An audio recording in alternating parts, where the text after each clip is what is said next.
In an era of fearless drivers, turbocharged machines, and legendary rivalries, there was one man who never backed down, from a corner, a teammate, or a fight.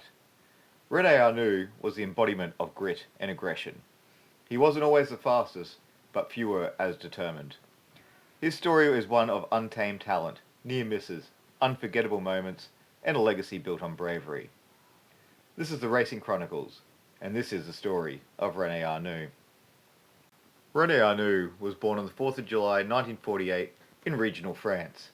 Unlike many of his contemporaries, Arnoux didn't come from motorsport royalty or family wealth. He fought for every opportunity. His racing roots were planted in the hard, competitive world of karting and gradually grew through the junior single-seater ranks. By the mid-1970s, Arnoux had made his mark in Formula 2, and not just as a backmarker. In 1977, he won the European Formula 2 Championship in dominant fashion with Martini Renault, showing speed, tactical thinking, and above all, courage. It was enough to earn him a shot in Formula 1 the following year. But F1 in the late 70s was a brutal arena, underfunded teams, unreliable cars, and few second chances. Arnoux debuted in 1978 with Surtees, and after just one race, he moved to Martini. But both were minnow teams. He had talent, but not the machinery to show it. What he needed was a break, and it came in yellow and black. Renault's F1 program in the late 70s was pioneering the use of turbocharged engines. Early on, they were mocked for unreliability, dubbed the yellow teapot, for the constant smoke and steam pouring out of their blown engines. But they believed in the concept, and they believed in Arnoux. In '79, Arnoux joined Renault full-time alongside Jean-Pierre Jabouille, and that year, everything changed. The French Grand Prix at Dijon became the defining moment of his career, not for a win, but for a fight. Arnoux and Gilles Villeneuve, in one of Formula One's most iconic duels, fought wheel to wheel, lap after lap, for second place. They banged wheels, swapped positions, locked brakes, and refused to yield. It wasn't just racing, it was combat at 200k an hour. In the end, Villeneuve crossed the line to take second place and Arnoux third. But Arnoux was hailed a hero. For many, that race summed up what motor racing should be: hard, fair, and courageous. Gilles and I didn't hate each other after that. We respected each other, Arnoux later said. It was beautiful. Renault's turbo revolution was now gaining momentum, and in 1980, Arnoux finally claimed his first of 2 Grand Prix wins for the season in Brazil and South Africa.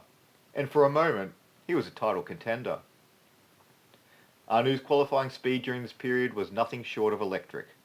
He was fearless on low fuel setups with the brutal turbocharged cars, often throwing the car on the absolute edge. His one-lap pace became his trademark, particularly in the early 80s. In fact, for many years, Arnoux held the record for the most pole positions by a driver who had never won the World Championship. A record that stood until Valtteri Bottas surpassed it 4 decades later. But Renault's reliability was fragile, and internal politics began to simmer. The French manufacturer was ambitious, and in 1981 they replaced Jabouille with the calculating and corporate Alain Prost. The stage was set for conflict. The Arnoux-Prost partnership should have been a French dream team, 2 quick drivers in a homegrown car chasing titles. But it didn't take long for tensions to boil over.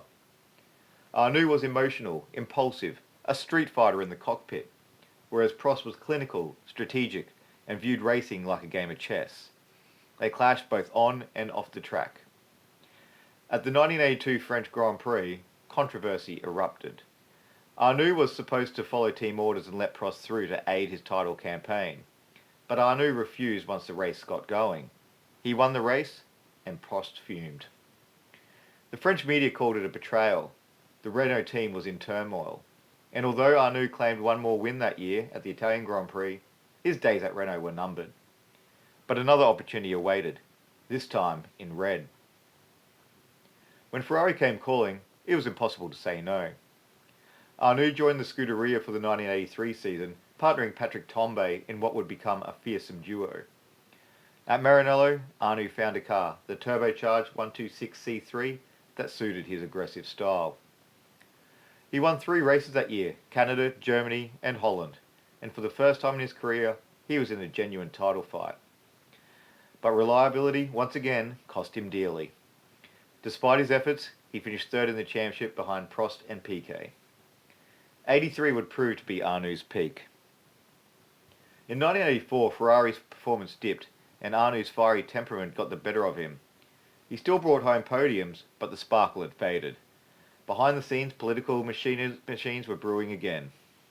Then in 1985, he vanished. Without warning, Ferrari announced that Arnoux would not be driving for them in 1985, with no explanation given. Speculation ran wild. Illness, injury, drugs, a fallout with Enzo Ferrari, even mental health struggles. To this day, Arnoux has never given a full account.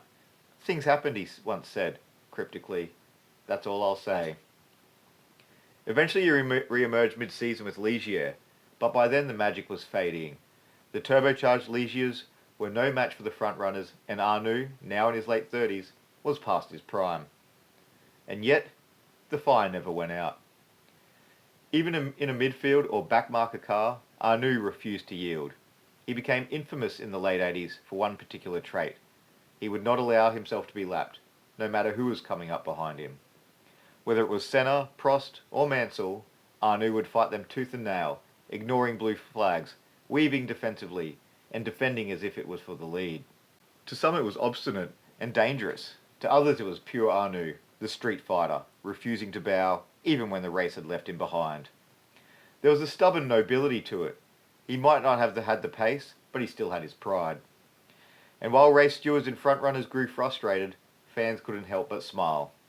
It was a final defiant stand from a man who had never made life easy for anyone on track, and it wasn't about to start now.